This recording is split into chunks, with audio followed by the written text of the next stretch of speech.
Hi beautiful people. So how is everybody doing?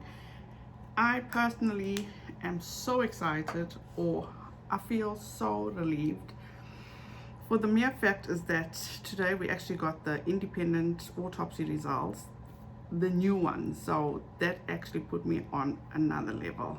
But before we get into that video, don't forget to like, subscribe, ring the notification bell so you'll be notified each time I upload.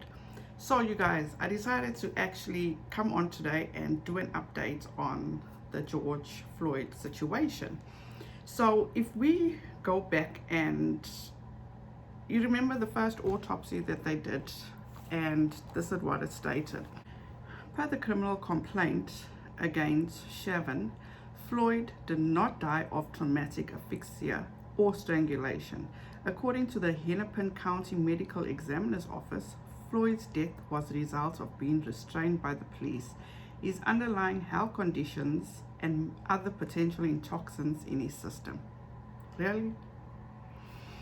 But anyway, today they actually released the independent autopsy results, which was performed by the renowned, world famous Michael Biden. And honestly speaking, I didn't have any doubts. I absolutely did not have any doubt. We all saw the video. We saw exactly what happened to George. You know, it didn't take a rocket scientist to figure out and to see exactly what had happened to him. So let's get into this video that the family put out. The autopsy shows that Mr. Floyd had no underlying medical problem that caused or contributed to his death.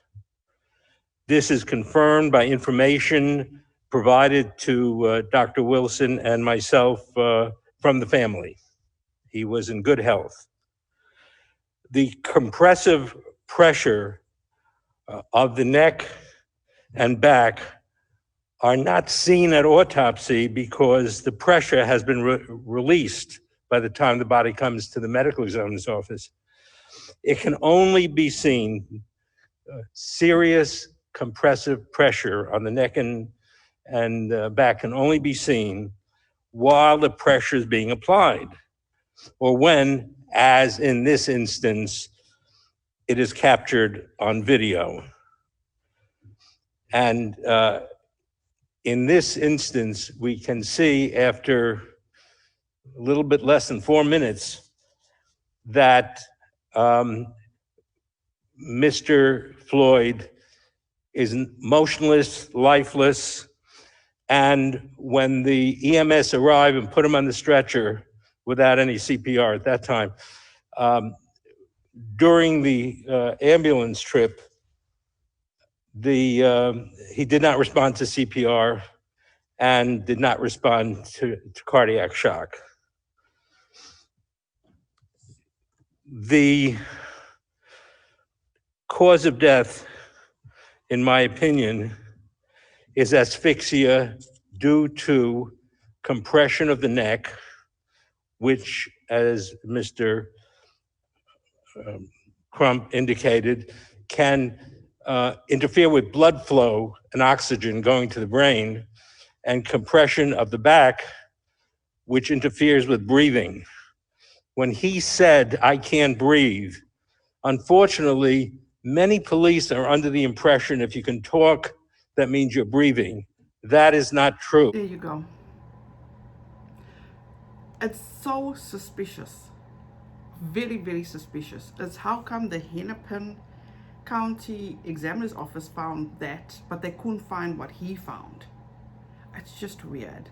So now, what is holding them back from arresting the other 3 officers? They should have no excuse now. This gives me so much more hope and faith. What gets done in the dark will always come to light. There's no doubt about that. We are moving in the right direction. We are going to get justice for George Floyd. His death will not be in vain. We have to just sit back now and see what comes next. And you guys, yesterday in my last video, I actually asked you to please turn on the television and see how we are definitely not in this alone. Definitely not in this alone. And today, when I looked and watched some television, they showed people standing in solidarity around the world. And I'm going to insert some pictures here. And these are just a few countries. This really warms my heart.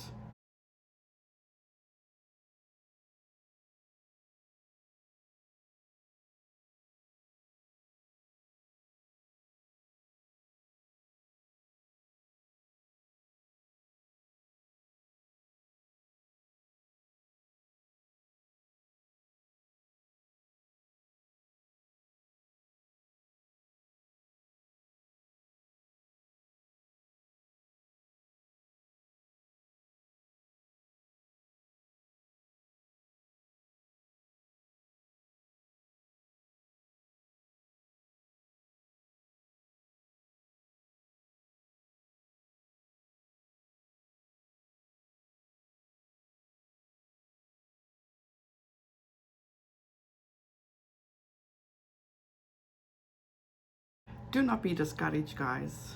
Good always takes over evil. Always, there's no doubt about that. As we pray, God always listens to our prayers. I don't mean to come across as being preachy or what have you, but God does not like ugly. God answers our prayers. He truly does. Maybe not when we want it to be answered, but He does answer it when He knows the time is right. Don't ever forget that. And it's for us to be there for our younger generation, to teach them. This is for them to learn, because we have such a wonderful generation. As I said, this is the best generation ever. They have such an open mind. They are ready for change. They are ready for what's right. I truly believe that. And also, you guys, don't feel bad if you can't donate. There's so many other ways that you can contribute to this. Even if you go on your social media or you post something, your Instagram, your Twitter, and go on your social media, post something positive. Post how you stand in support of all these people that are out there protesting. You're praying for them. You're there for them. That's a way that you can also show your support. If you sign the petition, fantastic. What I actually made my kids do, my two older girls, I made them sign the petition. Not made them, but I asked them. And they were like, yes, Mom, please, can we? I'm like, sure, you can. Absolutely. And then just be there for a friend or give a listening ear to somebody. We all doing something, and we all can do something, and we all can make a difference, you guys. Just keep the faith, keep hope alive. We've got the world standing with us. Please, you guys, just keep fighting the good fight, and always remember, good always overpowers the bad, always. And this is one thing I love to tell my kids, is that God does not like ugly. Another thing today, this morning, I was going through my Instagram, and everybody was posting on Pride Month, and then they were also attaching this message that Pride Month started from riots. And I was like, I instantly felt guilty for the mere fact that I didn't know what they were talking about. I didn't even know that. I thought it's just like maybe the 1st of June. And I felt so ashamed of myself. And I thought to myself, how can I expect people to understand my struggles, and support my struggles when I don't even understand your struggles or the LGBTQ community struggles? I'm so sorry. I am so ashamed of myself. So when I saw those posts, I actually went and I educated myself. And I do apologize for being so ignorant and for being such a hypocrite. So if nobody else knows why June, the whole of June, is Pride Month, let me also educate you if you don't know. So for those that don't know why the month of June is Pride Month, Pride Month is when the world's LGBTQI, lesbian, gay, bisexual, transgender, queer, intersex, asexual community comes together to celebrate freedom. During this month, parades, festivals, dance parties, and other events commemorate the Stonewall riots and honor the LGBT heroes and history. However, this is more than costumes and colors of the rainbow and festivities. It all began on the 28th of June 1969 when police raided the Stonewall Inn.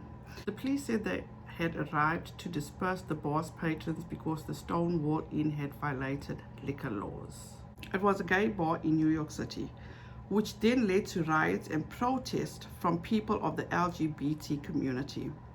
A few months thereafter, Craig Rodwell, Fred Sargent, Linda Rhodes, and Ellen Brody proposed a New York City march to commemorate the 1 year anniversary of the raid. First, President Clinton declared June Gay and Lesbian Pride Month. That was in 1999 and 2000. Unfortunately, the Bush presidency did not recognize Pride Month. Then from 2009 to 2016, President Barack Obama declared LGBT Pride Month. So today, as we begin Pride Month, this is what the White House looks like.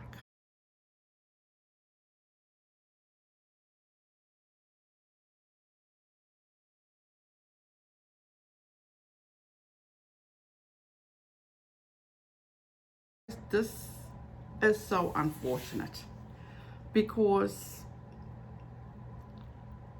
I know our country is actually going through a hard time right now. I get that. We have no leadership in this country. You know, everybody deserves to be respected, no matter what you identify as, no matter who you are. We all deserve to be recognized and respected. And again, I apologize to all those in the LGBT community for not educating myself or for not being aware of this whole situation. But now I'm fully aware of how it started, and also I am further educating myself. But I was saddened with myself not knowing where it actually started from. But you know what, we're never too old to learn. And at the end of the day, I love you guys. We all deserve to be recognized, respected, as I said. And you know what, it's all gonna be okay. I truly in my heart feel that it's gonna be okay, and we're gonna have a better country for our new generation.